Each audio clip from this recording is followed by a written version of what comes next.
urig na chick boy ng Tautog Zambales, Episode 2. Nagwapo lahat sa kapsot. Inumin mo na ito, mind freak, para gumaling na yung pinagtanggalan ng itlog mo. Galit ba si Doc? Hindi ba ako ma-overdose, Miss Ganda? Hindi naman. Masipat nga yung binibini. Ay, Miss Ganda. Ay! Kaya ka napuputulan ng itlog eh. Oops!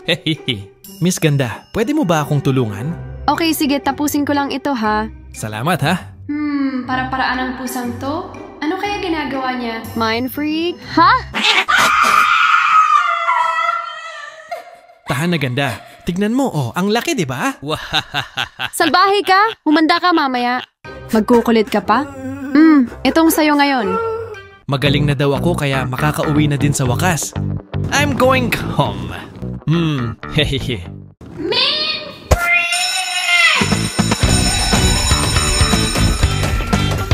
Huwag niyo akong tusukan ha.